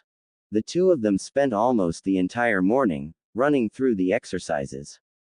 Naruto could already tell that Azula would be a hard and strict teacher, but she would be a good one as well. As he went through the first forms of fire bending beside her, he couldn't help but be glad that she had come into his life, and he hoped that she would never have to leave it either. It was early morning in Konoha. The sun was just beginning to rise over the horizon and bring warmth to the cool forest air. Naruto and Azula had risen early that morning, so that Naruto could get in some fire-bending training before he had to attend the academy. They had gone to the training ground near their apartment before the sun rose. Once there, Naruto had begun to go through fire-bending forms and Azula had sat down on a stump and pulled out a scroll, using fire summoned in one of her hands to give her enough light to read it. Azula looked up from reading the scroll, to look at Naruto. He was going through the second tier of fire-bending forms, having just finished learning the first tier of forms to Azula's satisfaction. Wrong, she called out, making him stop in the middle of performing a punch. Your stance is too rigid. Loosen up, don't feel like you have to anchor your feet to the ground. Fire-bending forms involve a lot of footwork. You have to be ready to dodge and move at a moment's notice. Think of yourself as a flame, constantly flickering and changing. Start the form over from the beginning, and remember to stay on your toes more. Right, Naruto called back to her. I'll get it right this time, Azula Haim. As he began the form again, she continued to watch him for a few moments, making sure he corrected his previous mistake. Seeing that he had indeed fixed his stance, she went back to studying the scroll she held in her lap. It had been 3 weeks since she had arrived in this world. 3 weeks since she had come to this village, and she started living with the blonde 10-year-old. In those 3 weeks she had come to learn more about Konoha, and the shinobi world. She had also gone to ask the Hokage if there was any way that she could learn to read and write in the language of this world. She had found that being illiterate was restricting at best, at its worst it was downright crippling to her interactions with the people of this village. Fortunately the Hokage had access to a scroll that had been written centuries earlier by the Senju clan when the lost prince Ling had come to this world. Apparently the ancient prince had the same issue as she did, and with collaboration with his Senju caretakers had created this scroll that translated the two written languages, allowing them to learn. Azula found it almost too convenient that this scroll had been stored along with the other records of the lost prince's arrival in this world, but she wasn't one for looking a gift Komodo rhino in the mouth. Once she had access to the translations, she found that learning to read the language had been rather easy. She could now read nearly every sign she came across, but there was still room for improvement. Writing had been an altogether different story. She just couldn't seem to get the characters to look the way they were supposed to. She had burned many pieces of paper to ash in her anger, when she made mistake after mistake in writing the various kanji. I'm done, Azula Haim. Naruto called over to her. Looking up once again, she saw him standing, looking expectantly at her, waiting for her to give him the next exercise. She smiled, happy with his progress. The boy had taken to fire bending like a true prodigy. He soaked up the knowledge she shared with him, and he never made a mistake twice. All right then, she said. I want you to summon fire to your hand. We're going to run through heat manipulation again. Naruto nodded and held out his hand, palm facing upward, summoning a small fire to float above it. Seeing him ready to begin, Azula said, now focus on decreasing the heat. She watched as the fire in his hand became a more red color, showing it was cooling. Good. Now quickly, make it as hot as you can. She commanded. Naruto's face became a mask of intense concentration, as the flame rapidly changed from red to orange, and then slowly became lighter in color. After a few moments it became a light blue in color. Well done, Azula praised. Now bring down the temperature slowly. As she watched the blonde boy continue the exercise, Azula couldn't help but wonder how great his skill would grow in months and years. He had shown that he could control fire to an extent she had never seen before except in masters like her father and uncle. He had the innate ability to shape fire and make it move to his will. His fire seemed denser, for lack of better word, than that of other firebenders. Increasing and decreasing the heat was a little bit more difficult for him, but he was improving rapidly. He could already summon blue fire if he concentrated hard enough. Azula suspected that in a few months he would be able to use it with ease, and likely be able to apply it to battle. She thought about how frightening he would be on the field of battle in latter years.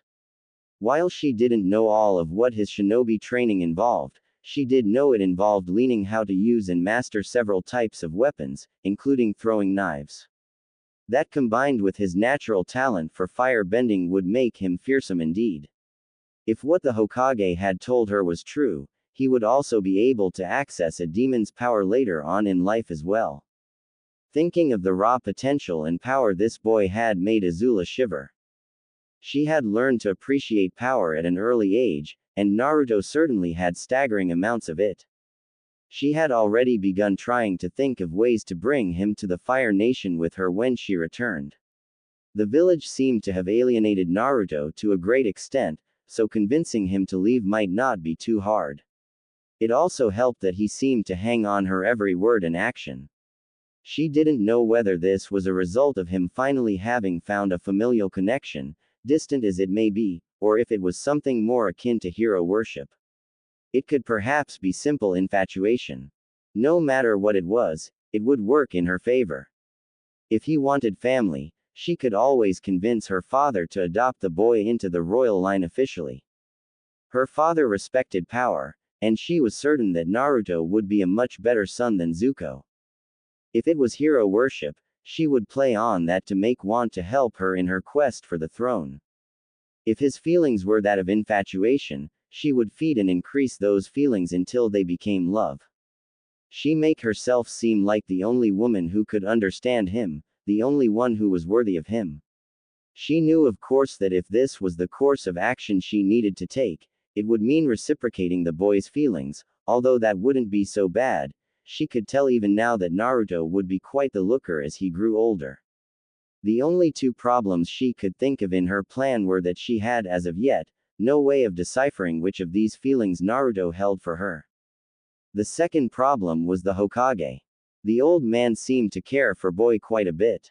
Indeed he doted on the boy and treated him like a grandson. However, he had also hinted that Naruto would be a powerful asset to the village in later years, likely much for the same reasons that Azula wanted him to go to the Fire Nation. More importantly, Naruto obviously cared for the aged shinobi leader, which would make it more difficult to convince him leave Konoha. She had no idea how she was going to be able to remove the Hokage as an obstacle, but she suspected she have an opportunity to solve her first problem later on that day. A week ago Naruto had approached Azula rather nervously. He had informed her that the next week there was to be an open house day at the academy. Apparently this was a day when family and friends of the students were allowed to come to class and watch them. The students were supposed to be showing off their skills and knowledge to observers as well as scoring points to add to their overall grades. After Naruto had explained all this to Azula, he had asked if she would like to come watch him, since she was the closest and only relative he had. The opportunity was too great to pass up. Not only would she be able to possibly decipher the boy's feelings, but she would be able to learn more of the shinobi arts. She knew terribly little of these warriors, other than that they were adept at using stealth and seemed to possess superhuman powers. She suspected that their power might even surpass those of benders, but she had no way of knowing just yet. It had also been an opportunity to instill some pride as into the young boy. Pride in the Fire Nation, and in his royal heritage, both of which he would need if Azula's plan was to succeed. Upon hearing that he would be showing his skills in front of many of the noble clans of Konoha, Azula had dragged Naruto into town to find suitable clothing for him to wear. She wanted him to wear clothes that would show he was descended from royalty, and at the same time, allow him the freedom of movement in battle. It wasn't that Azula actually cared what the clans of the village thought of her or Naruto, but if he was able to impress them, it would make the boy happy that he wasn't being looked down on.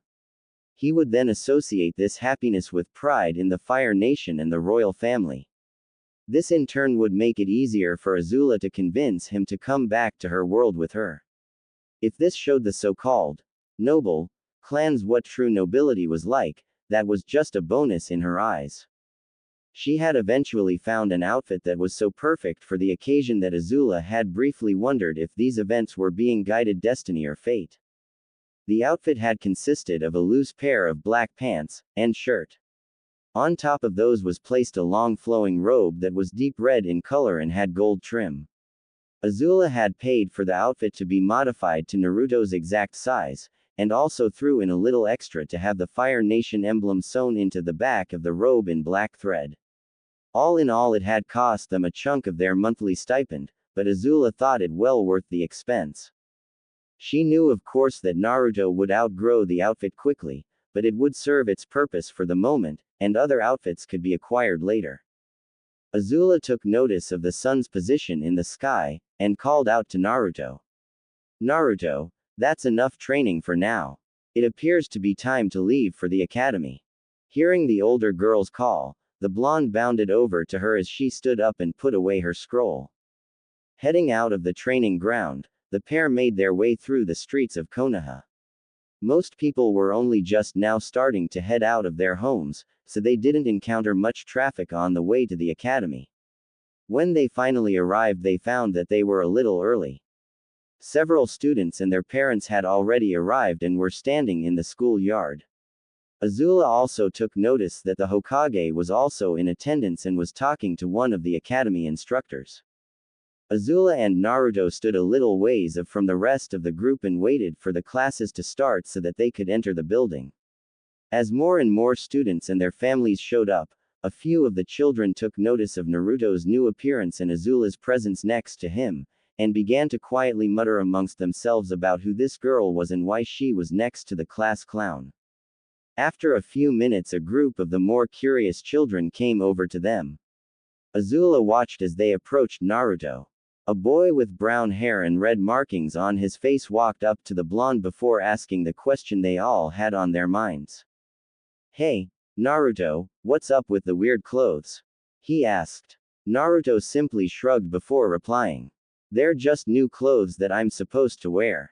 They're supposed to be more fitting for someone of royal blood to wear than what I had before." This statement made the brown-haired boy blink in confusion. He seemed to be thinking about the implications of Naruto's answer when a girl with long blonde hair spoke up. "Yeah right, Naruto Baka. You're not even from a noble clan, let alone royalty," the girl said in a disbelieving tone. It was at this point that Azula decided to join the conversation. "How do you know?" she asked. The children all turned their attention to the older girl. A pink-haired girl raised her hand, as if she were in class, and asked, "Who are you?" Before Azula could answer, another voice spoke up. "Her name is Azula Uzumaki." Everyone turned their heads to see the Hokage walking over to the group. "Azula here is a princess from a very distant land. She's come to stay in Konoha for now though, and is living with Naruto, who is her distant relative." When he said this, the group of children turned back to Naruto and Azula with looks of surprise and awe. Several of the girls appeared to have stars in their eyes, as they looked at Azula. They couldn't believe that they were meeting a real princess. The brown-haired boy who had asked Naruto about his clothing laughed, "Oh, so she's his relative. And here I thought the idiot might have gotten a girlfriend," he said in a teasing tone. Azula silently thanked the boy. This was just the kind of comment that she had been waiting for.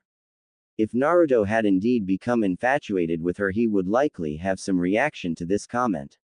If he did react, she could use this situation to help determine if this was the course of action she would need to take in order to bring him to the Fire Nation. She looked down at the blonde boy next to her and noticed a light blush on his face. Azula smirked. Oh yes, that was what she was hoping for. Still, it could be embarrassment from the thought of having a girlfriend rather than having her specifically as an object of affection. She knew that children around Naruto's age were often easily embarrassed when it came to the thought of dating and romance. She would have to see if this was because of her, or simply because of the idea.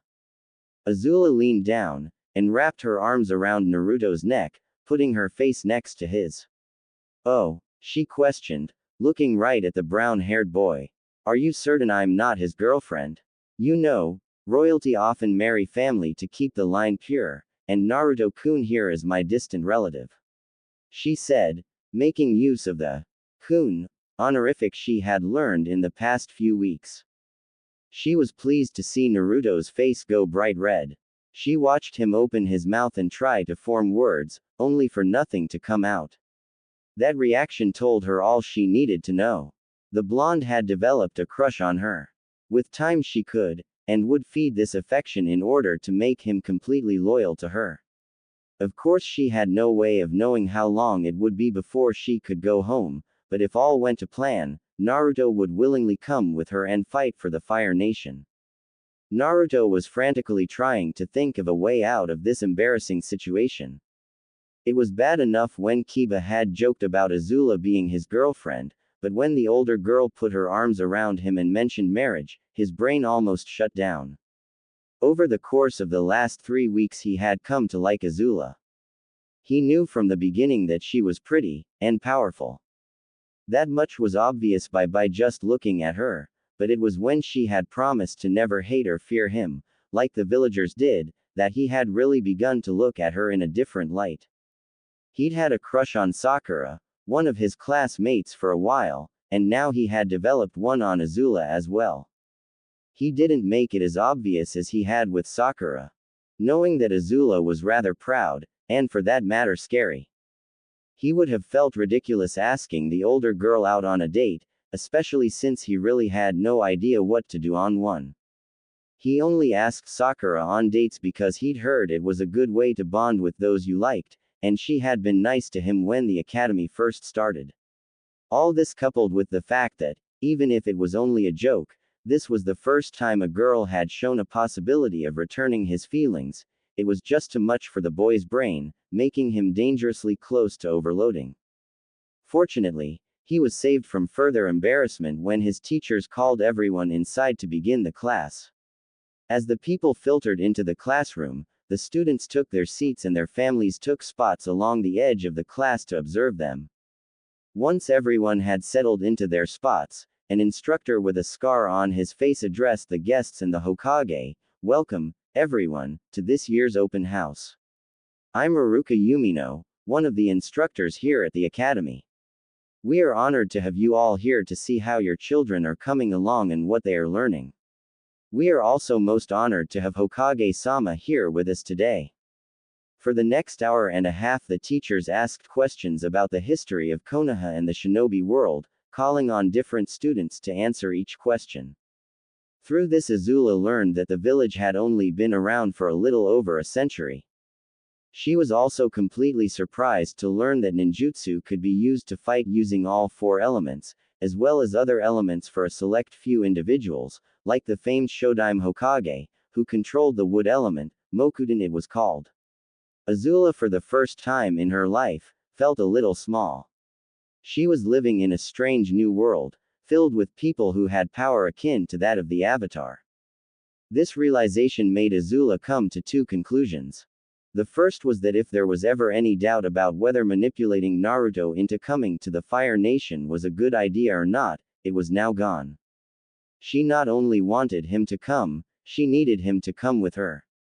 The power of a demon inside of him, plus the ability to fight with all the elements, and a natural skill in fire bending, the boy would be the greatest warrior the Fire Nation had ever seen. He would be the sword that would deliver her the throne, and eventually the entire world. Oh yes, she would make sure Naruto came with her. No matter what. The second realization she came to, was that if she fought a higher level shinobi, she would be easily outclassed. She would have to find a way to either start learning the shinobi arts or find a way to counter them. If she was unable to do this, she had a feeling that she would very likely die before ever being able to get home to her own world. She understood now why she had felt such an instinctive fear of the Anbu and the Hokage now, to them killing her would be child's play. It was a terrifying thought, that the power that made the Avatar such a dangerous opponent was available to so many in this world. After the questions about the history of the village and shinobi world, the teachers took the students and observers outside to a training area where several human-shaped targets were set up. The teachers had students line up behind the targets and throw 10 kunai at them. Azula made note of each student that did exceptionally well, landing 7 or more kunai in the target. Of these students were the brown-haired boy from earlier, a dark-haired boy in a blue shirt and white shorts, a girl with pale eyes and blue hair, a boy that wore dark glasses and a high-collared jacket. She was quite happy when she saw Naruto join their ranks as he landed 7 kunai in his target, and she was even happier when she noticed a few of the adults looking surprised and impressed. Azula suspected that Naruto may have gotten lucky, as he had mentioned before that he was only ever ranked in the middle of the class when it came to throwing weapons like kunai and shuriken. Even so, it didn't matter if it was luck, as long as the adults of the noble clans assumed it was skill they would be impressed. Next, the academy instructors lead the group over to several circular arenas. Here the instructor with the scar on his nose, Iruka, gathered the attention of the guests. Now, here we're going to have each of the students spar against an instructor so that they can show off what they've learned. Because the student's opponent will be a chunin, the students will be allowed to use some of their jutsu, he said. With that announcement, the students began gathering into groups at the different arenas to wait for their turn to fight. Azula noticed that Naruto was standing fairly close to her. She also noticed the chunin he was supposed to fight was the white-haired peasant that had called her a child, several weeks earlier. Smirking, she walked over to Naruto and grabbed his shoulder, making the boy look up at her. Leaning down to whisper in his ear, she said, "Naruto, I want you to do your absolute best to defeat this man. Have you shown your classmates or teachers your bending yet?" Naruto shook his head. Azula had expressly told him not to bend without her around early on in their training. Good. She all but purred. I give you permission to use it against this man. You likely don't have the skill to defeat him outright just yet. But if you manage to surprise him, you'll throw him off guard and that will give you the edge. Do you understand? He nodded. I do, Azula Haim. Good. Oh, and Naruto, remember that when you fire bend you must be ruthless to your opponent. No matter who they are. No mercy, just like I taught you. Don't disappoint me. With that said, she returned to spot among the observers, and waited for Naruto to face Mizuki. As she waited, she saw the Hokage walk up to stand beside her. Looking down at the 14-year-old girl, the man spoke. What did you have to say to young Naruto? He asked. Looking at the old shinobi leader, Azula said, I just told him to do his best, and to remember his training. Breathing out a stream of smoke from his pipe, the old man nodded in acknowledgement. I see. I must say that I'm rather looking forward to seeing that bending you've been teaching the boy. He gave a chuckle at the look of surprise the girl gave him. Oh, don't be so surprised that I know. I told you before, I know everything that happens in this village. Azula just remained silent and turned her attention back to where Naruto was. Naruto was bursting with anticipation. After 3 weeks of learning fire bending from Azula, he was finally getting to show it off. He knew he had only mastered the first few forms, meant for beginners, and was only just beginning to learn the second-tier forms, but he felt confident that he could use his abilities in a spar like this. Naruto was also eager to impress Azula, and show her that he was worthy of her tutelage. She had specifically asked him not to let her down, and he would do his absolute best to live up to her expectations. After what seemed like hours, Naruto finally got his turn to spar against the white-haired Chunin. Stepping into the ring, Naruto made the customary bow to his opponent. When Mizuki bowed back, they both got into their respective stances, Mizuki taking the Academy Taijutsu stance and Naruto taking a fire-bending stance. As Naruto looked at the Chunin across from him preparing to spar, he felt something in him rise. It was the same surging feeling that he'd felt when he first used his will to fire bend. This time, however, the surge came with a rush of heat. His whole body felt warm, as if he had been exercising for hours on end. As the proctor began the match, he rushed at Mizuki, launching a punch at the man's torso. Mizuki easily blocked it and responded with a kick. Naruto saw the kick coming, but barely managed to dodge it by leaping to the right. He attacked the Chunin with a kick of his own, which was also blocked. Mizuki sent a punch to Naruto's stomach, knocking the young boy back a few feet, and causing him double over for a second. All through the fight thus far, Naruto had felt the surge in him growing, expanding, begging to explode out of him. Rather than let it go, he had grabbed onto it, for lack of better word. The more he held on to the surging feeling, the hotter his body felt. He had kept holding onto it until he felt like his body would burst into flames. Now that Mizuki had knocked Naruto back a few feet, the boy saw an opening to surprise Mizuki. The blonde charged forward once again and saw Mizuki smirk, obviously thinking the boy was going to recklessly try another frontal assault. When he was less than a foot away from the white-haired man, Naruto stopped and dropped into a crouch, using his momentum to swing his right leg to the left in a sweeping gesture. As he did this, he let the surge inside him go, and he felt it shoot forth, flowing down his body towards his legs. When the surge reached his foot, watched a stream of bright orange fire blast out, following the sweeping arc his foot had made. The blast of fire caught Mizuki completely off guard, but he wasn't a Chunin for nothing. He managed to dodge the orange blaze at the last second by jumping over it. Naruto saw this as he quickly got back on his feet, feeling the surge return full force. As Mizuki landed, Naruto kept up his assault, sending a punch that launched a blast of fire at the man's chest just as his feet hit the ground. Mizuki once again dodged the attack at the last moment, this time by putting all his weight on his left foot and spinning into his left. This left him off balance, however, a fact Naruto took note of. He kicked high in the air, launching a stream fire that caught Mizuki in the right shoulder. As the fire hit the Chunin, he gave a cry of pain and grabbed his shoulder with his left hand. A move that left him wide open. Naruto hesitated just for a moment, for one moment that seemed to drag on for an eternity. The blonde boy considered what he was about to do. He thought of the fact that this man was his teacher. He thought of the fact that he had probably scored enough points in the match to boost his grade in the class and impress the people watching. For one moment Naruto considered backing off and letting Mizuki recover. Then Azula's words rang through his mind. No mercy.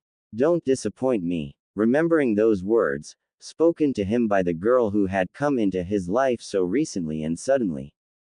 The girl who had quickly come to mean so much to the boy, Naruto made a choice. At that moment Naruto made a decision that would lead him down a path he never knew existed. He steeled himself and sent a punch and a blast of orange fire forwards. The blaze hit the Chunin right on his lower face. The man screamed as hot orange fire covered the left side lower jaw, and as he screamed some of the fire poured into his mouth, burning it in his throat. As Mizuki screamed and fell down clutching his face, the proctor rushed to the fallen Chunin, and called over the medics, who'd been standing by near the arenas. The medics immediately began to apply medical ninjutsu to the fallen man's wounds. As more medics rushed over, Naruto could only stand in there in shock, not really believing what he just did. He was vaguely aware of one of the Chunin pulling him away from the arena, to get him out of the way of the medics. He felt a hand on his shoulder spin him around, and he came face to face with Azula, who kneeling in front of him. The dark-haired girl pulled him into a hug, allowing him to bury his face in the space between her neck and shoulder, as tears poured down his face. Azula stroked his golden hair and began whispering words of comfort in his ear, telling him he did what he was supposed to, and that it wasn't his fault, that he had done well. All the commotion had drawn everyone's attention to Mizuki, who was now being taken away on a stretcher. As parents pulled the faces of their children away from the scene or as some watched the morbid spectacle, only the Hokage noticed Azula comforting Naruto. Only the Hokage saw the smile on the girl's face. Azula stood in the Hokage's office. Shortly after Mizuki had been taken to the hospital and the families and students had been sent home, the Hokage had taken Naruto and Azula to the Hokage Tower. Naruto had been left outside the office with an Anbu, but Azula had been all but dragged through the doors. Needless to say, the Hiruzen Sarutobi was not happy. On the contrary, he was absolutely livid, and it showed. Give me one reason. He said, give me one good reason why I should not have you taken away and executed for what you've done, girl. It took every ounce of Azula's self-control to keep from breaking under the Mont's stare. She focused on breathing, happy that while the aged shinobi was angry, he wasn't releasing any of the killing intent that he had when they had first met. Steeling herself, Azula looked at the man, and finally spoke. I'm not sure. What you mean, Hokage-sama? I haven't done anything except train Naruto in fire bending. Which, as you stated, you already knew about. That's not what I mean, and you know it. He growled at her. I saw your reaction to what happened. You were happy about it. You were happy he injured Mizuki like that. It was true. When Azula had told Naruto to use fire bending in the fight, she had expected him to score a glancing blow at best. When she had seen him hit the white-haired man with his flames directly in the face, she had been ecstatic. It gave her an opportunity to further her bonds with the boy, and cement his loyalty to her. Of course she hadn't expected the Hokage to react like this, at least not so soon. Yet she was not completely unprepared. She had a plan, she had no idea if it would work, but it was still a plan. Of course I was happy, she stated. I watched my pupil surpass everyone's expectations of him, including my own. I watched him land a crippling, and winning, blow on an opponent who completely outclassed him in every way. If that is not reason to be proud and happy for him, I do not know what is. I can honestly say that I did not expect the outcome of his match, but I will not hide that I am pleased by it. I'm pleased that my student has come so far so fast, not because of what happened to the Chunin. Truthfully, it is the man's fault for underestimating Naruto. If he had not done so, he would likely be just fine. The Hokage growled. Azula was making a point, a good one. He knew there was more to it than she let on, but he wasn't sure what, and she hadn't lied to him at all. Looking her in the eye, he said, Naruto could be mentally scarred from this. Azula stared right back. She had expected this issue to be brought up the moment Naruto had wounded Mizuki. She already had her counter-argument ready. If he has been emotionally hurt, then I will comfort him. Also, if he is planning to become a shinobi, he will have to commit acts like this and much worse, quite often, unless I've been misled as to the purpose of your occupation. I would think it would be better for him and others like him to learn this early on. I certainly did when my father had me study the arts of war. The Hokage grimaced. She had made another good point, one he wished weren't true, but unfortunately it was. Indeed, in the past many shinobi had learned the same lesson at early ages. Especially during the Great Shinobi Wars. Reaching up to pinch the bridge of his nose, he let out a sigh. You realize, of course, that while my law still stays in effect, it is likely that few of the more stupid individuals in the village may see this as reason to come after the boy's blood. He asked her. Then I will protect him. Azula replied. She saw the Hokage look back at her, somewhat disbelieving. Hokage-sama, whether you realize it or not, in the short time I've been here, that boy, Naruto, has become more important to me than you can possibly imagine. She didn't tell him why he was important, of course, but she wasn't lying. It was a half-truth, but not one nearly as obvious as the one she'd tried telling when she first arrived in the village. Staring the man right in the eyes, Azula continued.